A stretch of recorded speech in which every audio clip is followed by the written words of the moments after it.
Good morning. We're coming on the air with a little instrumental of Barry White's Never Gonna Give You Up. Yeah, so good morning, good people. You on the air with Ron and Romane. Unfortunately, my partner in time isn't here right now. She may be joining us a little bit later, hopefully. You know, today I wanted to ask a question, and this is pretty much for the ladies. Um, certain things us men will never understand about the female way of thinking and I guess reactions and thoughts and there's so much goes into I guess the female uh, perceptions and things of that nature. And we just really don't understand and are able to appreciate. So I saw something the other day and it made me question or ask the question: are women conditioned to manipulation?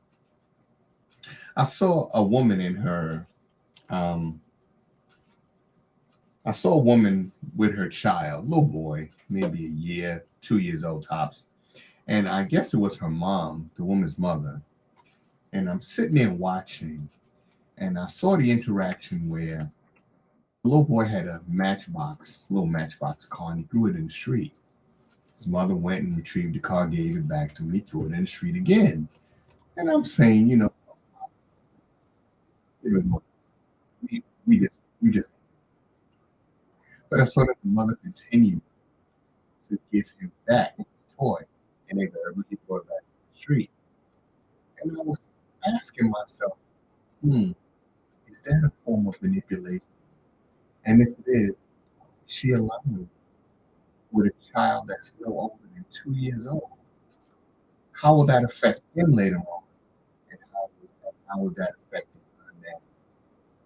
So joining me to talk about that is, a good friend of ours and a relationship expert, Dr. Lamar Renee Spencer. Good morning, Renee. Hold on, hold on, hold on, hold on, hold on, hold on, hold on, hold on, hold on. Go ahead, Renee. Renee, you with us? Oh, I'm so sorry. I was on mute. I'm sorry about that. No, it's quite all right. Thank you so very much, Ron, for having me. I appreciate it. Always I feel like I never can take Romane's place because those are big shoes to fill, but I'm going to try my best today. Well, thank you so much for coming on. I know it's kind of a sacrifice on Saturday morning. But I had talked to you about the interaction I saw between the mother and the son, right? Uh-huh. And to me, that seems like a form of manipulation, and it seems as if she's a willing participant, and yet you find that so many women.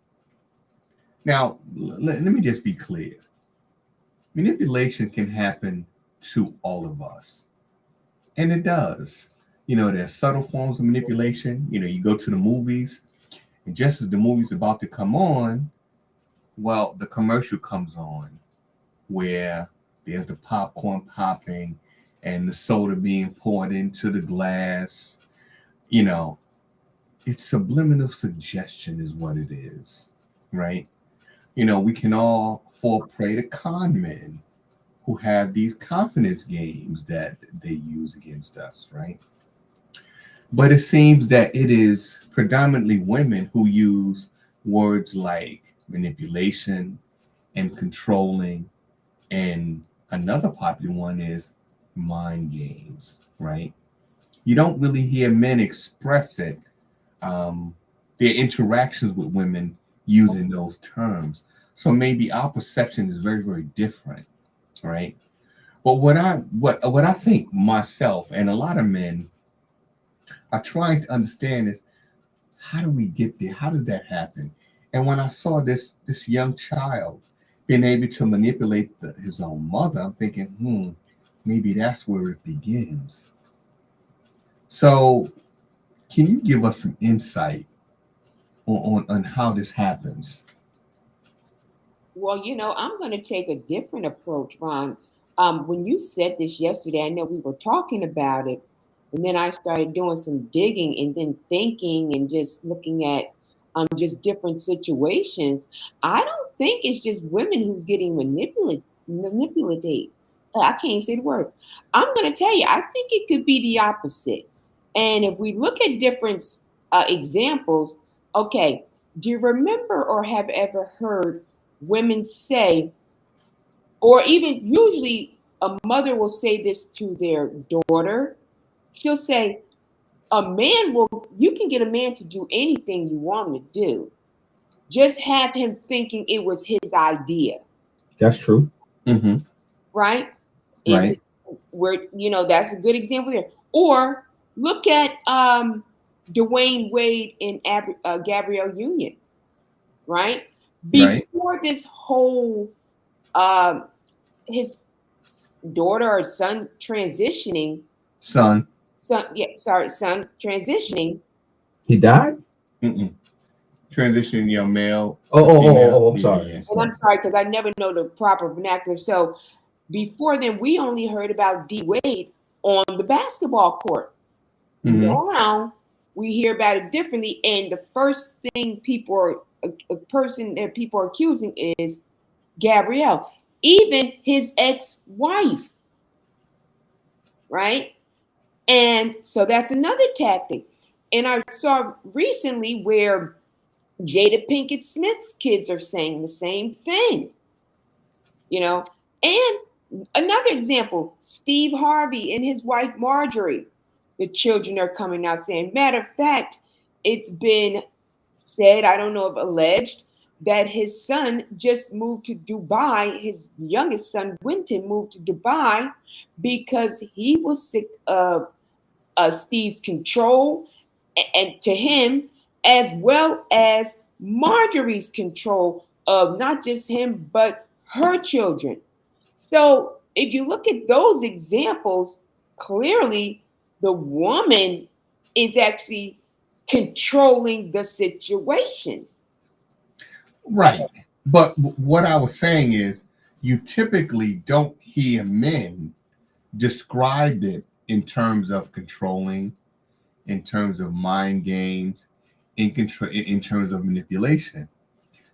Typically, it is women you hear describe their relationship or aspects of their relationship in those terms, right? For men, we would just say, well, this boy just whipped. You know what I mean? Is it the same thing? I think it depends on who you ask. Well, I would say yes and no, right? I think that for women, and I was talking to somebody on my way in to the studio, and she was saying that women are by nature nurturers, right? Mothers. And they get into these relationships and they bring that nurturing aspect, that mothering aspect into the relationship with a full-grown adult male, right? And when he rejects the mothering, when he rejects the nurturing, which has already been done in his life, he had a mother. I think the woman begins to feel a form of rejection. And I think that in some cases, women go the extra mile. Now, let me explain what I mean by that. So there was a college student, and I think she was from suburban Maryland, that got involved with a drug dealer. And I don't think she was directly involved in the day-to-day running of this drug business. Well, when she was captured, either by the FBI or the DEA, they sat her down and they interviewed and said, listen, we know you're not involved directly. We don't want you. We just want you to give information on him. Well, rather than give that information, I think this young lady I think she was sentenced to something like 30 years or more. Mm-hmm. She was eventually pardoned by Obama, but she served a lengthy prison term. For something she didn't do. Something she didn't do. And didn't know about. I remember that story. Right. So she put herself or his interest way ahead of her own. They say that the first rule of nature is self-preservation, and yet she put, his feelings, his business ahead of her own. And then, just recently, just the other day, a member of the Charles Manson clan, one of the few remaining members, was released from prison. She was 19 years old when she went to jail in 1970. Just imagine coming out of jail 53 years later. Imagine how much the world has changed in that time. The question is, how do you allow yourself to be put in this situation where you would kill for a sociopath, or you would go to jail for some guy that really doesn't care enough about you to even send you a care package in jail? I don't know if men would be willing to do the same thing. But hold on, let me just. She did 53 years in the state penitentiary in California, right? She did. Okay. But she actually played a role in the crime. Exactly. Whereas the young lady in Maryland, she didn't play a part in the crime. Well, I'm just talking about the protection aspect of it. Like, why would you put someone else ahead of you? Yeah, but self-preservation is the number one. Self-preservation, right? So, like, the girl in Maryland, she was foolish in my in my opinion. Whereas the lady that was with Charles Manson, she had to ride out with him to the end because she was party to the crime. And I bet you both these women will say what they had in common is they were manipulated by these men. Charles Manson manipulated this young lady who was 19 years old. Charles Manson was probably in his 30s at this time. But he said he didn't do none of the crimes. You know that, right? Well, you know what? He didn't have to. He sent them to do it, right? And where did the idea come from? From him. And this young lady in Maryland, who's now, thank God, a motivational speaker, who's not falling into this, this long history of in and out of prison. But she probably feels as if she was manipulated into doing this, into protecting him. So, Renee, where did that come from? I don't know. And you know what? I haven't done enough of the statistics to even say if it's one or the other sex, because I've seen it go both ways, right? And, you and I talk about it all the time. I remember back in the days, the females dealing with the drug dealers and things like that, right?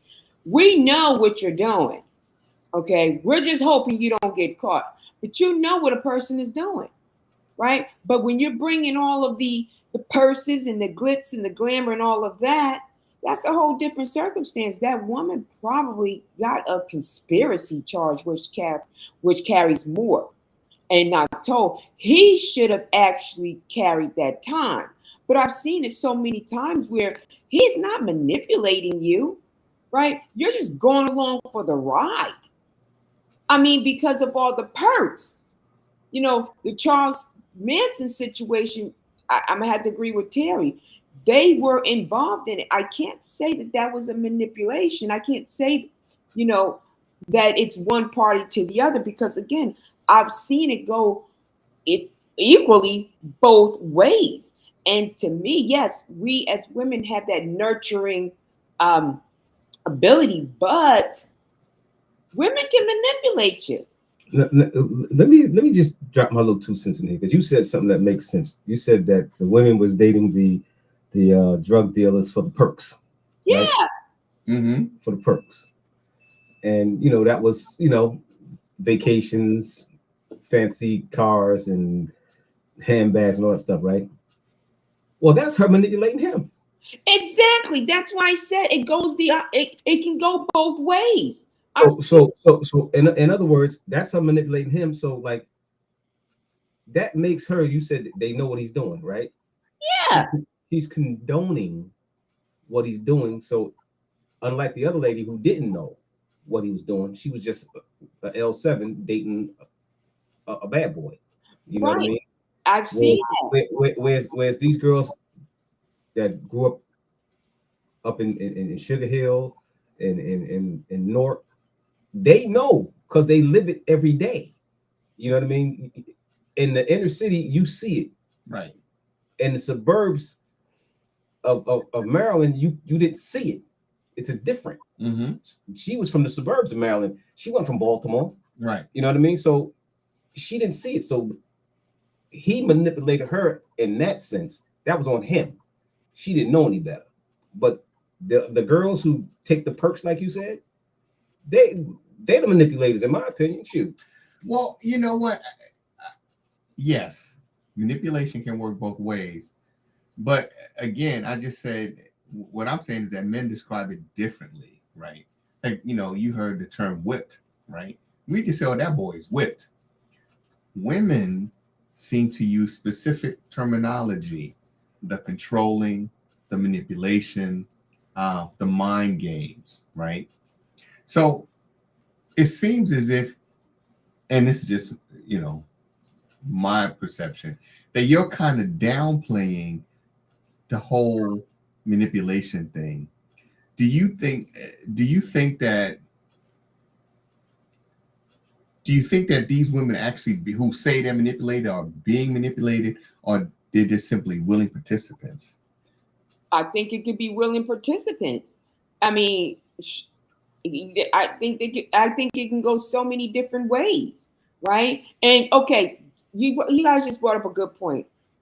Last week, I got a call from my cousin's stepdaughter. Ron, you and I were talking about this. Mm-hmm. This girl is from the country. She's in like a part of, VA, right? Virginia. So she's been dating this drug dealer for the last few years, right? Now, in a situation like that, they're both feeding off of each other. They cancel each other out because she wants all the perks that he can give to her, but he's manipulating her too, right? Because he has that fast city mentality, right? And she thinks that she's getting over on him. Well, no, you're really not. You're really considered like, I don't want to call it like this, but like the mule, if they will. So yeah, they're both manipulating each other. Mm-hmm. Sometimes it's for a common goal, right? To get whatever. Now, as far as the description of it, I think it depends on maybe your geography, where you were born and raised. Because I know a lot of men will say, "Oh, I'm controlling that big. I'm manipulating." I've heard men say that. I've heard women say it. So maybe it just depends on the person. Maybe it's not a gender specific, specific words that people use. Okay, I can appreciate that. And yes, I do believe men can be manipulated, certainly. We describe it differently, but it is the same process. Mm-hmm. But again, it just seems that you hear so many women, when they get out of a relationship, talk about how there was so much controlling going on, how much they feel as if they were manipulated. And I don't see what's difficult for us men to understand is, well, how did you allow this to happen? Because some of these women are well educated, right? Tons of book knowledge. But it just seems that now, there's different centers in the brain. So of course, there's a center for intellect and intellectual, endeavors. And then there's, of course, the center of the brain that deals with your emotions and emotional aspects of life. And it seems that sometimes, and this, of course, it goes both ways, the intellectual centers of the brain are basically put to sleep.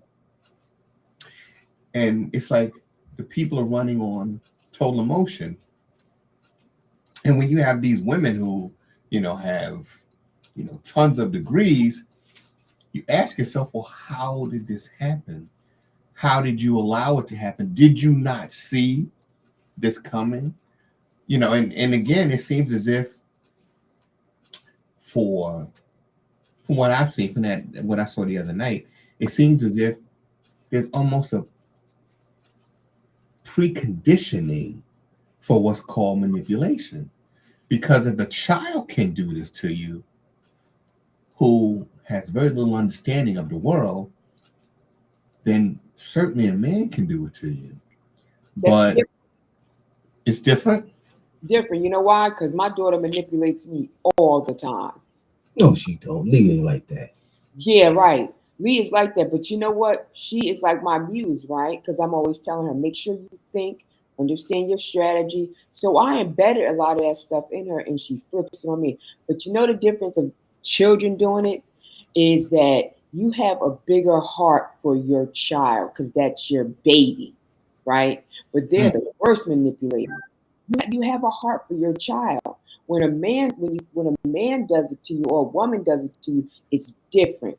And let me just point out, right? Because you brought a good point, Ron. Degrees in education, book smart has nothing to do with being manipulated, right? The person who can manipulate you is the drug addict, the drug dealer, the alcoholic, the people who never probably even been to school. Those are the ones that can manipulate you, right? Because that's street smart. That's different. And take someone who's been in the street for a long time. My gosh, like my mother always had a saying. She said, shoot, book smart, that doesn't mean anything. Somebody can come and talk your drawers off. And it's the truth. Schooling is practical. You read a book, you apply it, right? That's application. Street smart is different. That's a whole different cap. You might as well just throw those degrees, education, training. I don't care if you went to school to be a mechanic. You might as well throw all that out the window. Because you have someone come along and you could do it. Think about in the streets, right, of New York, right, back in the day where people had the cards and they shuffling. Oh, which one is the quarter under, right? And you're focused, right? And they manipulated you. Think about the dealers at the casinos, right? That's, to me, that's more street smart than book smart. Yes and no. I know for folks that have the ability to count cards, they know there's a mathematical algorithm that you can actually predict what the next card is going to be, right? But I think I'm nerdy enough to count cards. I could if they're using the standard deck, one deck, I can count cards. But if they're using 3 decks of cards or 2 decks of cards, it's hard. You can't do it when they do it that way. And that's why they have multiple decks in that feeder. Yeah. So it's harder to count. But you know something? I think, and it's just my own opinion, right? Growing up in Brooklyn, right, in New York, I think for guys, you kind of see it coming, right? I know it's a little, it's a major difference for women, right? For women, especially successful women who want to find a man that is compatible, it's extremely difficult, right? I get it. For men, you kind of have essentially a pick of the litter, right? So there's so many women you could reject. And I think that if you have a little bit of street smarts, you can see the hustler coming. And I'm talking about the female hustler. You can see her coming because you've heard it before. You know what I mean? You've heard the game before. You've heard that rap before. Like, nah, I ain't with it. But see, that's only if. See, you grew up in the heart of Brooklyn, right? And we grew up around the same time, right? But our schooling was different. I went to private school, right? And my day was filled with activities. I wasn't around those people, and my friends wasn't from the neighborhood, right? Basically, right? So I didn't get privy to the street stuff till I became a senior in high school. Till later, right? So it was things that I couldn't see coming, right? Until I got that experience, and that's the best teacher. And it was rough. But you know what? Now you know. Now you see it coming, right? I can see it now. Exactly. But it seems that nowadays, right, there's so many women, highly intelligent women who don't see it coming, right? Because I think that there is something in the nature of a woman that wants to believe in a man, right? Wants to believe the stuff he's telling you is true, right? And then later on, when things don't go according to plan, then she begins to feel as if, well, I was manipulated. Well, right. Well, how about this? Renee, you raising Lee a certain way, right? And you're doing a great job. Lee's very sharp, she's smart, and everything going on, right? Lee ain't exposed to the streets. Lee is not going to have what do you call it, Ron? I call it ghetto survival skills. Yeah, okay. She ain't gonna recognize game.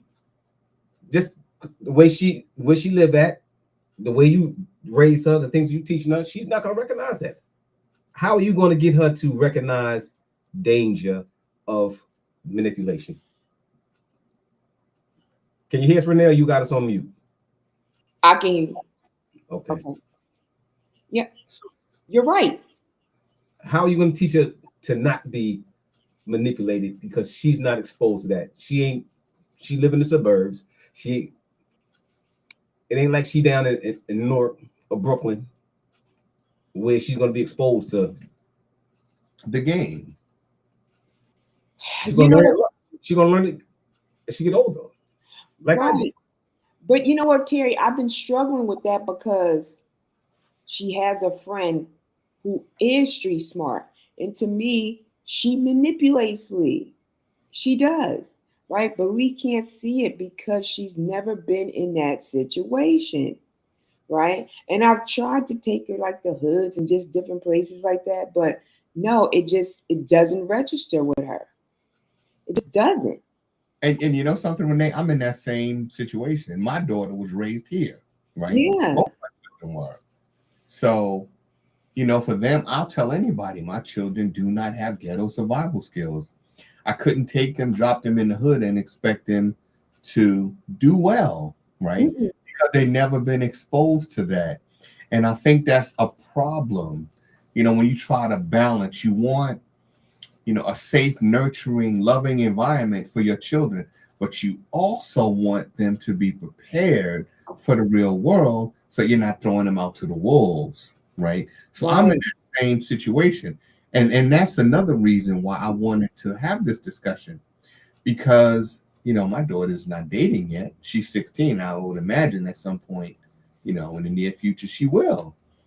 But if there is this manipulative cycle, I'd like to know are the indicators, are the things that parents might see where you could say, oh, wait a minute, we need to have a conversation. Well, like when your daughter starts dating, right? Mm-hmm. You got to have the conversation with her and with that little joker too. Absolutely. Because see, so many people grew up in a household that didn't have a father figure, right? They just shoot from the hip. So you have to, somebody got to show them and, educate them, lead the way. You know what I mean?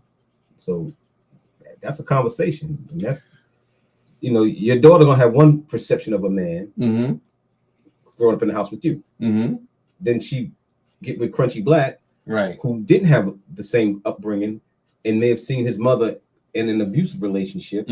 So how do you merge the two? How do you make your daughter recognize a healthy relationship that she sees in your household from an unhealthy relationship that this joker might bring to her? And see, that's the problem, right? Like we talked about the young lady in Maryland who was from the burbs, who wasn't exposed to, city life, or should I say the gritty side of city life, who was in a nurturing, loving environment, right? Nobody could have predicted that this young lady would do 10, 15 years in jail and for drugs, something she's never been exposed to, something that she didn't see, growing up. So those are all some of the things that as parents you have to take into consideration, right? That we don't want our children to be exposed to these things we don't necessarily want them to see, but at the same time, it's necessary for them to know that they're out there and to be able to protect yourself when they come your way, because eventually they will come your way. Right. And you know what, Ron, you're absolutely right. We have this conversation all the time, right? But we have, for us, right, as parents, we have two uphill battles because you just don't even have the dating part, but you got the friends too that manipulate, right? So that's a whole, it's like, those are two different conversations, but I guess the basis is the same because you got the friends. Because think about it, even in Pennsylvania, right? You have a lot of people from the city that are migrating to these areas, even Jersey. I mean, parts of Jersey. We have a lot of people that are migrating to these areas, quote unquote, for a better, safer life. But now we have to train our children to say, wait a minute, you know, this is what you look out for. I had a parent say it to me perfectly. She said, you know what? You have hood parents raising suburban kids because you're like, okay, I'm going to move out the hood to have a better life because I don't want my child to go through what I've gone through. But your child is suburban, right? And they don't want to listen to all the things that you have to say because they can't fathom that you've gone through these. They think, oh, yeah, you're corny. You don't know what you're talking about. Times are different. And then on top of that, we have technology that manipulates them. So we have manipulation all the way around before they even, and you're absolutely right. I'm just adding these layers to it before they even start dating. You know, I mean, it's just so many different components now. And for us as parents, think about it. A lot of us, we're like dinosaurs compared to them. Now we have to go and learn we have to learn technology type of street smart. Right. You know? That's true. And I don't know it. I don't know. Well, look, we there already because guess what? We're tech savvy already. You know, like me, I work in the industry, so I had to be tech savvy. But look, you figure out how to set up your own podcast and work your cell phone, your smartphone, your iPads, your computers, and all this other stuff. Look how we're doing this show together right now today. That's all technology, but that's second nature to these kids. Right, but think about it. What about the nooks on the other side? What about the Shaniquas on the other side that's manipulating these kids? Not the technology. We go in, we go in and type and have the computers. What about and the reason why I say this is because I see these men and women in these social media and have women and men thinking that they are virtual boyfriends or virtual friends. You hear it all, you see it all the time. The people that support you most are the ones that you've never met. Sometimes that sets the stage for that. Well, you know what? Okay, Renee, you're the expert, so I'm going to rely on you. What would be your definition of manipulation? How would you describe it? I think this is described as like controlling, trying to mentally and physically control the other person. I think that's just kind of like it, right? And most of the time you succeed. It just depends. Again, remember yesterday I said, Ron, I don't know. I said, my daughter was ignoring me. And Terry said, Lee is smarter than the average bear. He always said that, right? Well, guess what? It's the truth. She has been she's been controlling. It's almost like a game of chess. She's been controlling this board since she was 2 or 3 months. Mm-hmm. Yeah. Terry, am I telling the truth? Or I mean, maybe I'm wrong. No, you're not. Listen, I know I was there. She, yeah. I told you from day one, she was different. Different. You know? Yeah. You know, I remember that day I kept saying, "You got it," and she yelled back at me, "I got it." She got it. And she was about 3 years old. Wow. She couldn't talk yet. But she got tired of me talking about, "You got it." Right. I got it. Okay. She's been ignoring you since I thought she was deaf. I took her to the doctors. The doctor said she was 3 months old. She said she's not deaf. She's ignoring you. Mm-hmm. Wow. Yeah. So she's been controlling, but at the same time, I created this little monster. I know I did. Everyone did. Everyone around it, and she absorbed it. So yeah, it's controlling a person. You know what? And she manipulated me too, Mm. because she refused to eat her food, and I had to take her to McDonald's every day. Wow. You know what I mean? She didn't want to eat that food, so I couldn't tell Renee. Well, me and Lee went to McDonald's. Right. She ate McDonald's every day. You know what I mean? And she would feed her food to Ming and Daisy, to the dog. Right. Because she ate McDonald's. Well, you know something?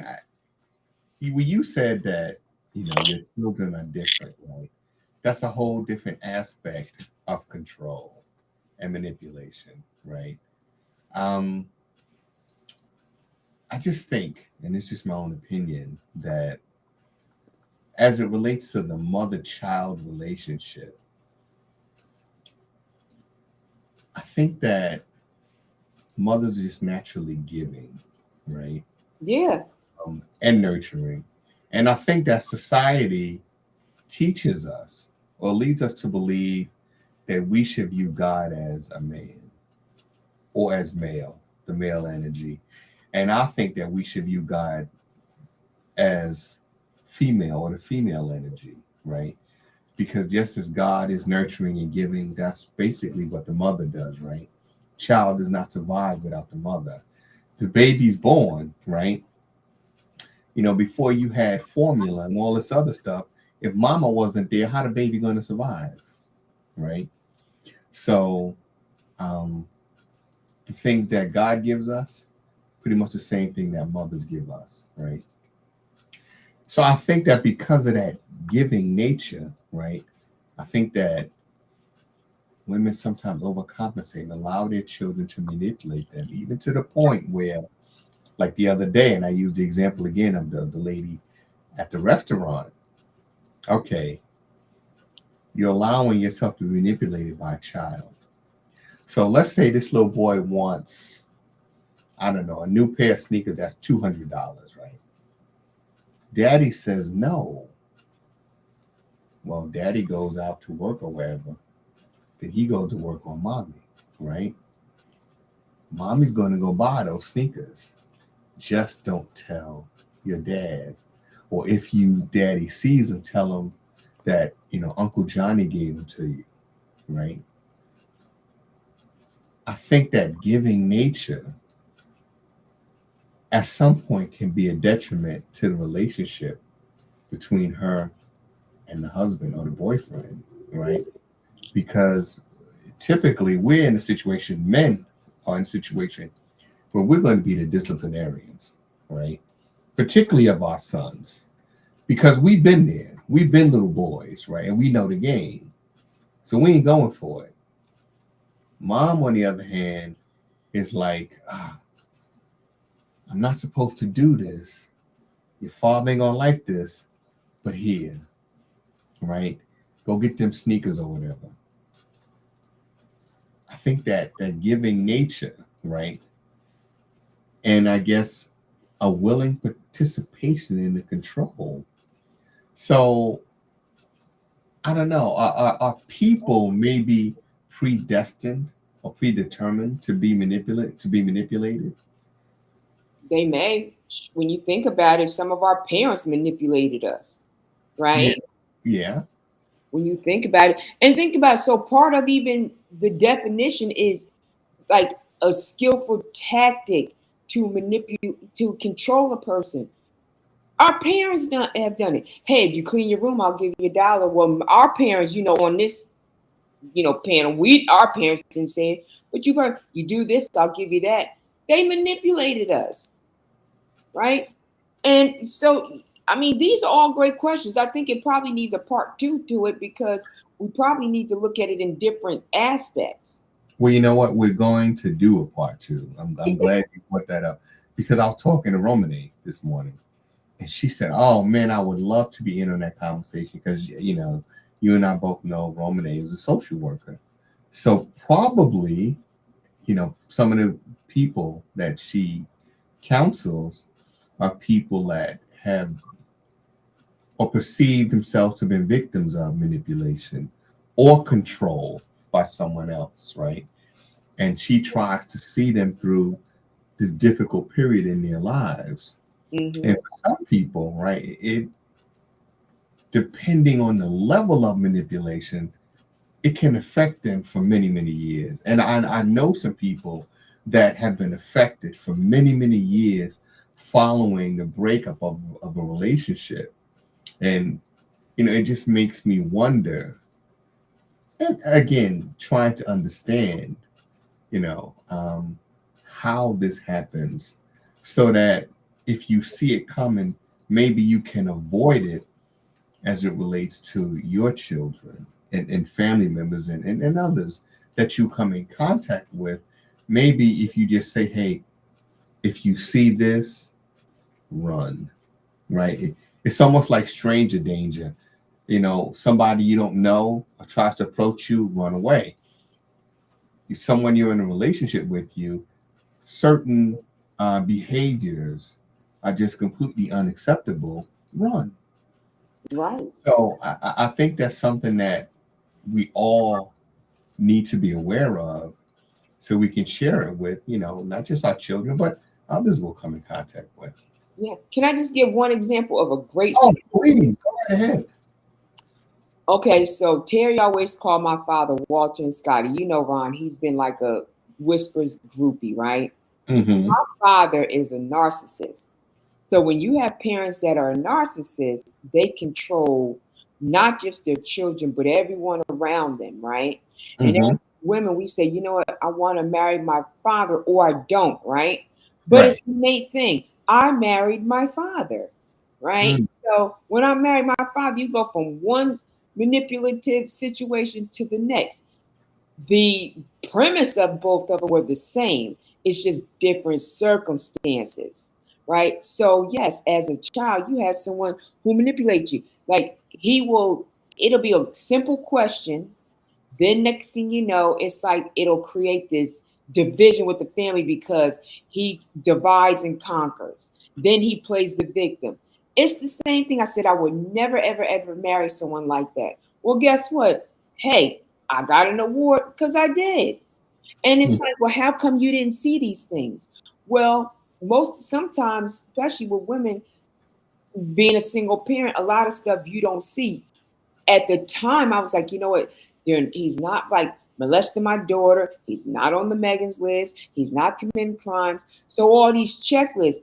But as women, even men too, but more so women, that's the checkbox you need to check. Like he may not have a record. He may not have all these things, but is he a narcissist? Well, So you go from one thing to the next, and you're right, you overcompensate. Did I overcompensate my daughter in some situation? Yeah, not because of my relationship, because I was working. So that's all. Like I said, this is definitely a conversation that needs to be had from so many different angles. And you're right. I mean, but Renee, there's nothing wrong with you wanting to have be in a relationship with a man that's something like your father, because any woman in my life always was looking for something that reminded me of my mother. Right, but she wasn't a narcissist. Well, something, they say that men marry their mothers, women marry their fathers, right? And you know what? That is interesting, right? What happens if one of your parents is dysfunctional? Oh, Romane is in the house. Look at that. We were just talking about it. And she got a package. And she bought the baby. All right. Welcome. Perfect timing. Manipulation, because I know that little baby is so cute, and she has Romane wrapped around her finger. She is manipulating you. She is too cute. Twice. Yeah, wrapped around her finger twice. Yes. Yeah. But yeah, we are going to have a part 2 because we need Romane's input, right? She's the expert. Because again, right, as I said, so many times you hear women describe their relationship as controlling, as manipulative, as he was playing mind games. And I know for me, what is meant by mind games? You know, what is meant by the controlling? I mean, yeah, we have the definition of manipulation. Well, I want to know one thing: why men go to jail all the time? Talking about they was beating the women when the women be beating the men. Yeah, because nobody believes the man. I just read up on that because no one believes the man, and it's not really reported. it is underreported because the male ego is not going to allow you to go to the police and say, "Hey, listen, my wife just beat up on me." I worked with a sergeant who shot his wife 5 times. Right? She was too mean to die, of course, but she used to, when it was payday, she would beat the crap out of him and take his paycheck, right? And he used to come to work with the bruises where, he was being abused physically. So eventually one day he snapped, took out his 38 and emptied it, right? But again, he said herself, she's just too mean to die. She lived.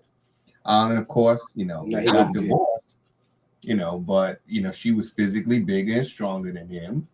And, it happens. But for a long time, you kind of live in denial, that, wow, I can't tell nobody that, these bruises. Yeah, I got into a fight at the bar. When in reality, you came home about 10 minutes late and she was waiting behind the door with a left hook, right?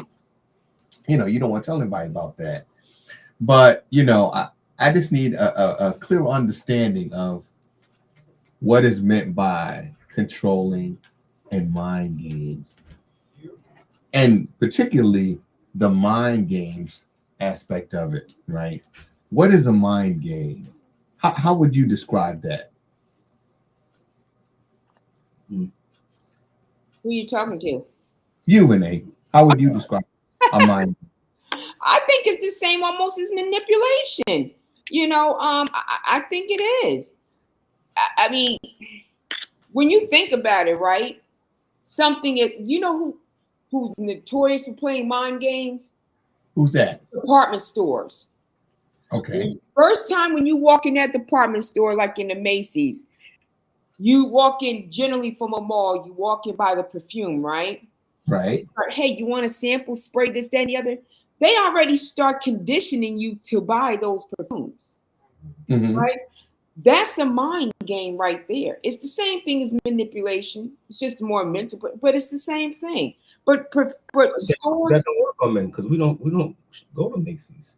We don't shop at Macy's. You don't shop, but guess what? You do shop. If you just don't realize you're shopping, if you are in a relationship or whatever, right? You're probably buying that perfume for your woman or your wife. Well, you know what? You're right, because it don't have to be Macy's. It could be, the car dealership, right? Yeah. And now you're talking about language. Yeah, you walk into the car dealership, you want to get your car maintained, and they showing you, hey man, have you seen the 2025? Yeah. You know what I mean? Yeah. Traded in your new car for a newer car and got another payment, right? Right. So no. They always keep you at the same payment, though. They always keep you at the same. Oh, they try to keep the same. You know what the difference of the manipulation and the mind game is? The mind game is like a series, right? And think about it. Okay, well, if you don't want the 2025 and you don't want it black, okay, we have it in gray. And you say, I want the same payment. Okay, you can have the same payment. We're going to give you the extra mats. We're going to do this. We're going to do that. Oh, you don't want the gray? Okay, well, we have this.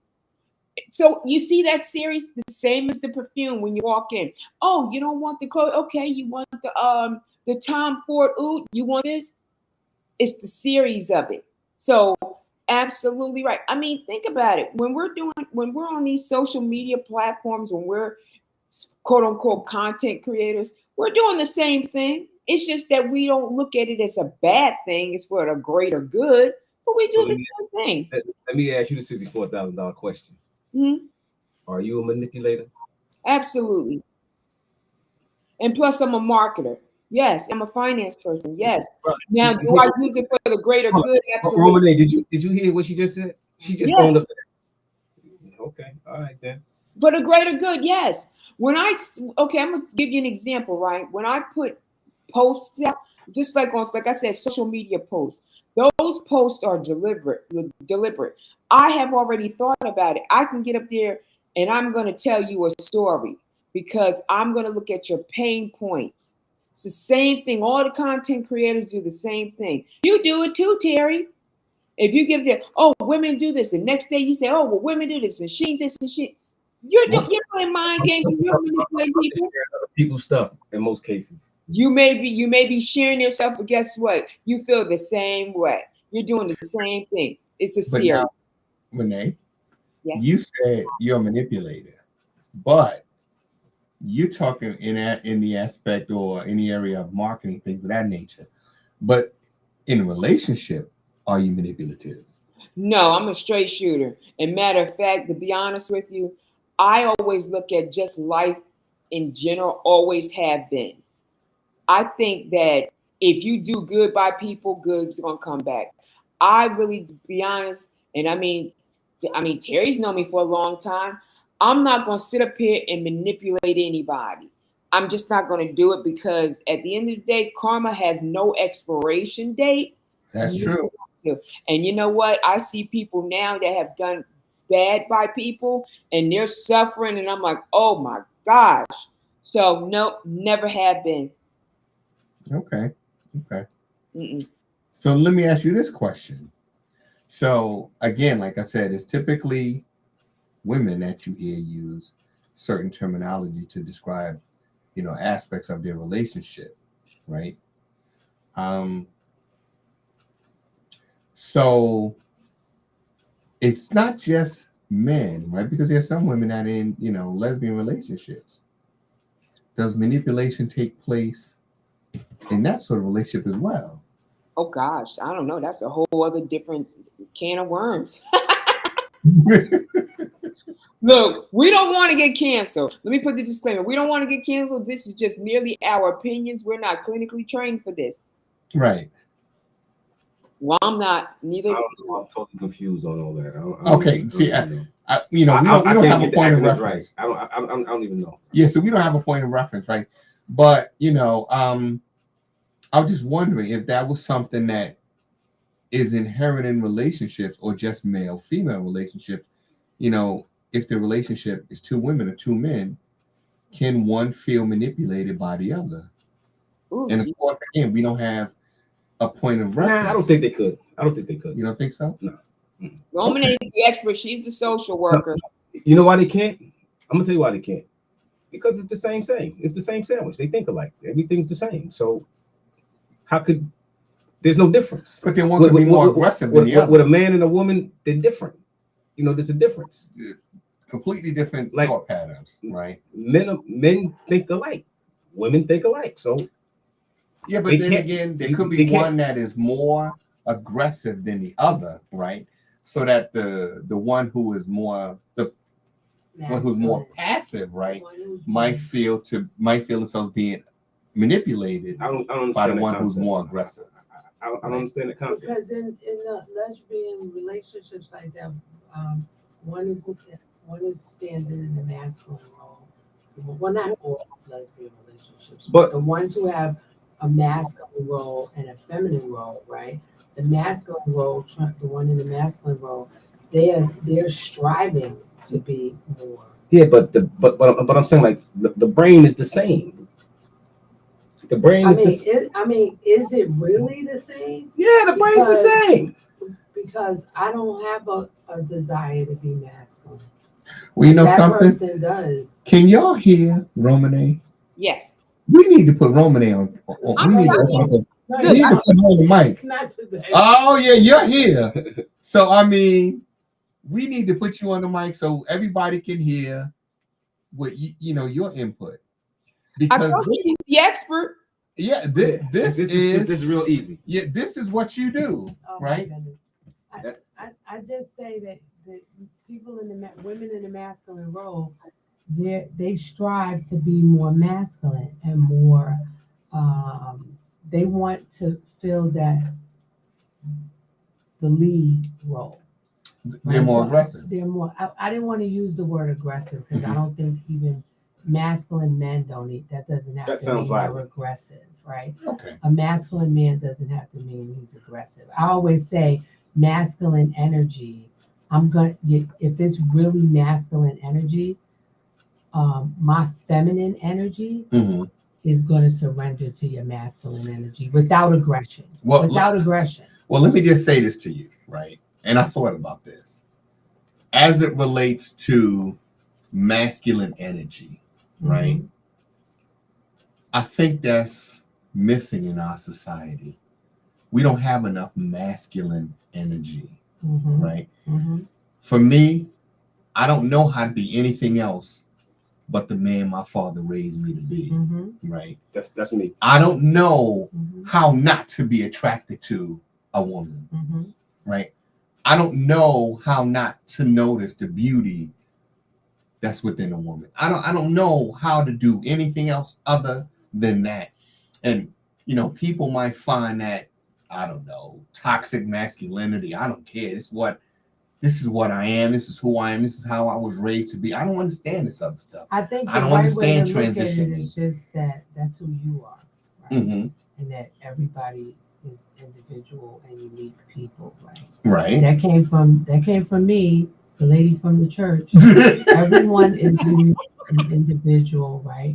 And everybody has the right to practice autonomy and choose, right? We all have the right to do that. Mm-hmm. And none of us are in a position to say, oh, that's wrong or this is wrong.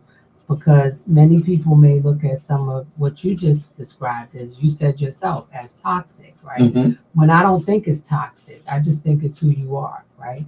And me as a woman who embraces my femininity, like I said, the real masculine energy, he doesn't have to be aggressive. He doesn't have to tell me that I need to submit.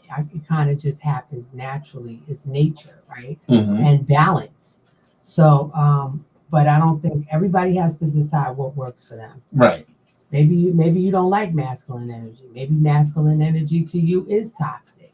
Maybe you like more feminine energy. I don't know. We can only talk about what we like. Right. Right. Right. And that's it. So I think that the people who fall into that masculine role, Terry, the women, I think they strive to be more masculine.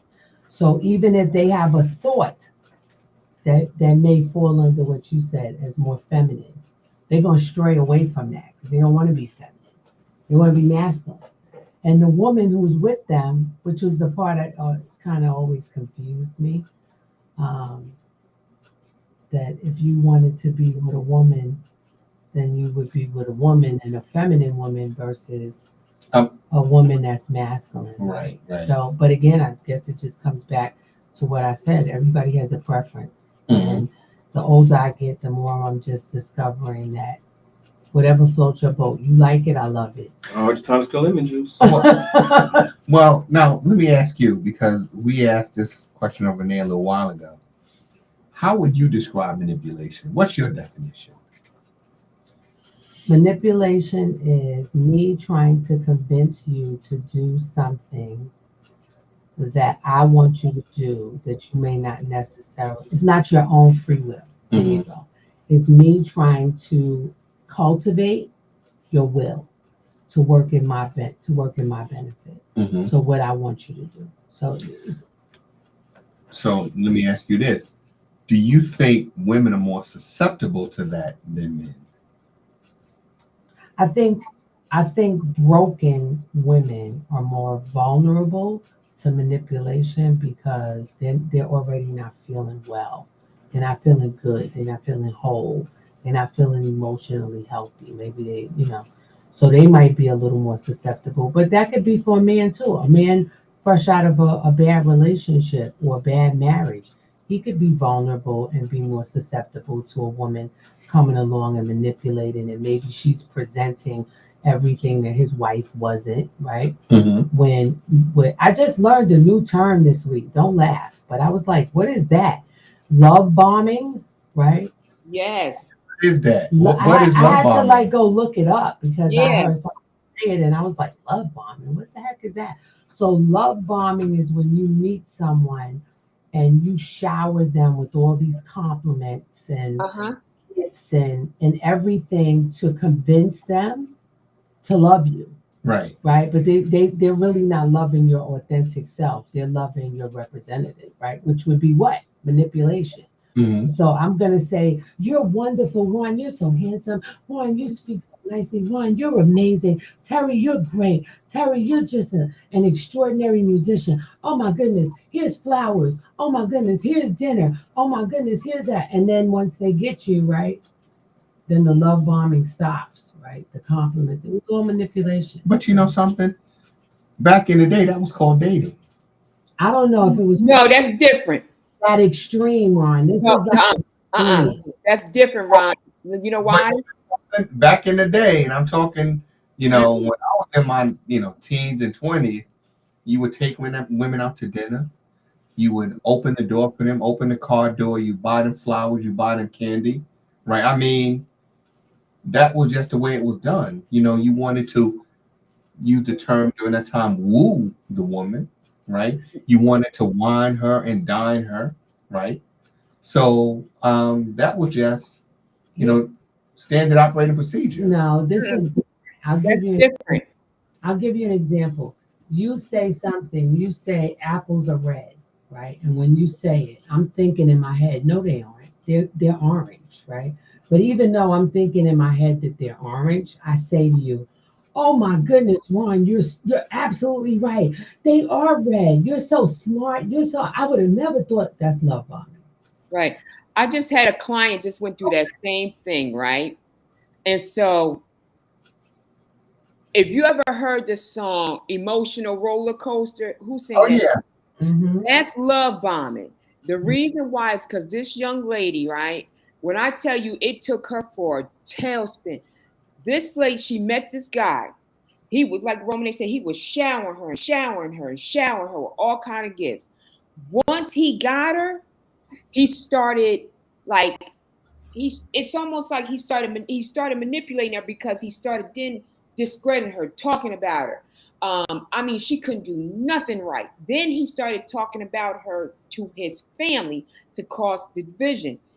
Then he started he came back and he started showering her with gifts. Then he let her go. It's almost like you're on I told her, I said, you're being love bombed because it's almost like, when you watch a show and you're at the plot of that show and it goes off and then it comes on next Thursday. It's the same thing. It's cycles. But now let me ask you a question. That person is a narcissist. Yeah, but yes, people who love bomb are narcissists. But let me ask you this question. That's what they are. That's the difference. But why not just say no to the gifts? Because let's be realistic now. This is America. You ain't getting nothing for free. Anything somebody gives you, they want something in return. So if some man comes along and he's giving you all these gifts, you got to know sooner or later he's going to ask for something, right? So why not just say no? Thank you. It's a relationship. It's not like that. Yeah, and that's if that person is in a healthy place, right? Right. Because out of a relationship where you were the giver and the other person was the taker, and now you run across this person, and maybe you momentarily just said, I was in a bad relationship or whatever. Now they know where to target you, and they're giving. Instead of you realizing that they're giving too much, right? You're going to say, "Oh my gosh, this is refreshing because this is what I couldn't get in the other relationship," right? But they're only giving that to you to lure you in. And then once they get you in, then it's then the narcissism, you see it in its true form. But that's my point. Like nothing is free in this country. Look, back in the day, right? If some guy you met, right, he trying to talk to you, right? He meets you on the train or whatever, you coming home from school. Hey, how you doing? You decide to give him your number.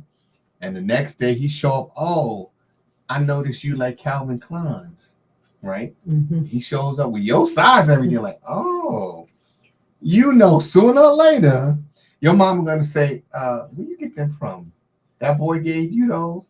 Take them back, because you know sooner or later he gonna ask for something. But it's different. Ron. You know what he gonna ask for. Yeah, but you're looking at it differently.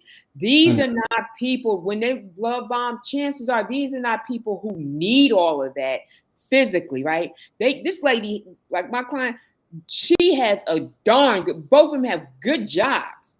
It's just that she was broken because she's still going through the pain of her mother and her daughter passing. So she doesn't need anybody financially, right? She just wanted someone to just hug her, to be there for her. And that's what he did. It wasn't necessarily him giving her like materialistic things. It's just that he was controlling her emotions. So Roman is right. He was a narcissist. A lot of times when these love bombs happen, it's not that you need anything. It's not that you need anything physically. Like, it's not that you need the materialistic things. But he would devalue her. And as soon as she keeps saying, she calls me Renee, she says, Renee, I'm leaving now. I'm done with it. You know what he does? He comes right back and he'll be like, you know what? I'm so sorry. I was wrong. And then I told her, I said, stop hugging him. The reason why I told her to stop hugging him, I said, because he ain't, and this is a person in church now. I said, he ain't giving you one of them church hugs. He's giving you a sensual hug. So he's manipulating you. It was the same thing. He's like caressing her back and all that. I'm so sorry. It's a cycle. Yeah. So he gives her all kind of things mentally that she needs because he knows she's broken. Then he devalues her. Then he lets her go. Then he comes right back. Yeah, that's what the love bomb is. You said something that is interesting, right? And we're going to leave this to next week because what I hear a lot of women say is they respond to things in terms of how it makes them feel. Yes. The feeling that they get, right? Now, a lot of these women, like we said, are highly intelligent women, degrees up to wazoo, yet they respond in terms of how they feel about things, right? And how a certain thing or how a person or how this man made them feel. Not only, and how they made them feel about themselves. So we're going to do that next Saturday. And next Saturday, Romane, hopefully you will be here, right? Because we like to, you hear from the start, right? So you can be here from the beginning to hear and give your input, right? Because I know, in your line of work, you've encountered people, you probably treated people like this, right? And I know, Renee, you just said that you are dealing with people like this on a regular basis, right? Yeah, this lady is, she's an emotional wreck. He take her through. She don't. 1 minute she's smiling. Oh my God, he's the best thing since sliced bread. His mom is great. This, that, and the other. Next day, I promise you, the next day he calling her all kind of names.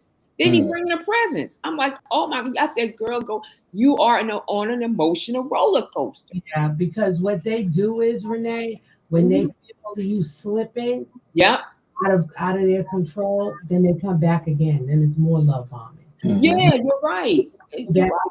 That is like a cycle with a narcissist.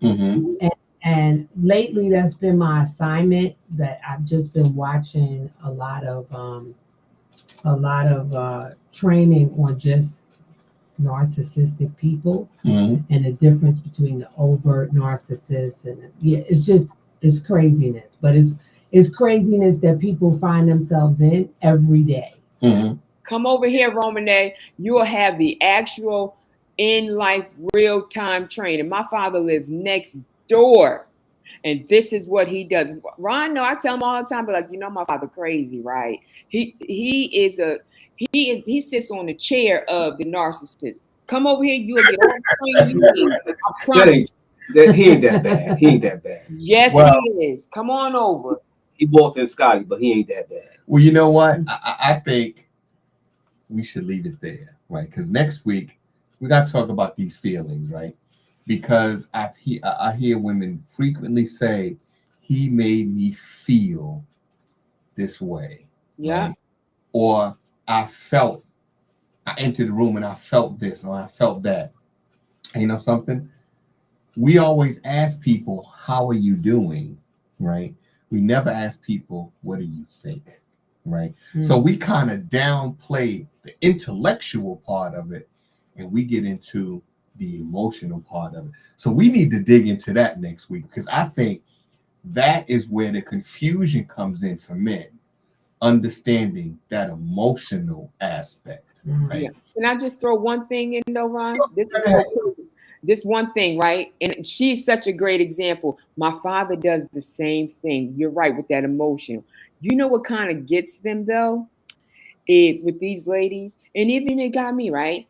Is that the way this person smells. Remember, we were talking about the perfume when you walk into Macy's? Oh, yeah. She always tells me, right? She said, but he got me. He was so captivating. He smells so good. Right? So that's another thing. Because I said, what kind of cologne he wears? And she said, oh, he wears the Tom Ford. And I said, really? And I said, okay. So people like that, and correct me if I'm wrong, not Roman, they always they do things in excess to get you. They dress well, they smell well, very well groomed. Because think about it, you don't want to go out with someone who's not, especially a woman. He gets her, and he has a nice car. He gets her that way all the time. That's what he does. But now you say that as a mature woman, but for these young women, it's just the opposite. They do go out with the guy who's unkempt. They do go out with the guy that don't have nothing to bring to the table. They do go out with the guy that has the pants falling off his behind. Yeah. Right? So again, I think that is the emotional aspect. And that's the deep part. That's the deep end of the pool that we're going to swim in next Saturday. Okay. So I'm hoping Romane will join us, will be able to join us next Saturday because I know she's got a lot going on, you know. And Renee, I hope you can come back and be with us. And, you know, when we get some audience participation as well. Yeah, that'd be nice. You know, once you pull, we got to make a flyer and post a flyer out. Yeah, once you pull the scab off, it's going to be a lot of stuff flying up out of there. So we're going to get into that next Saturday. And Renee, I owe you again because I know we got you up early Saturday morning. It's okay. So breakfast and dinner, right? Mm-hmm. Yeah. So, and Romane, thank you so much for coming in and bringing the baby and stopping by to see us and sharing with us. Yes. You know, TP. Yes, sir. Brother, thank you for being here. I know Saturday morning is kind of rough. Ain't into it. I know you got a you. little baby. I can really see what this baby weighing every day. Mm-hmm. Yeah. Today's a little birthday party today. Oh yeah, today's the birthday party. Yeah. I can't believe a year went by already. Terry, what's the baby's name? I never got her name. Dahlia is her name, like the flower. Dahlia, like the flower. I call her Dolly. Well, you know what? Happy birthday to Dahlia. Yeah, right. Happy birthday. It's a party. Happy first birthday. And we're going to see you all next Saturday. Yes. Right. Thank you so much for having me again. I talk too much. It's all right. I'll see you later, Renee. All right. All right. Take care. Thank you, Romane. See you later, Ron and Terry. Take care. Okay. Bye-bye. Bye.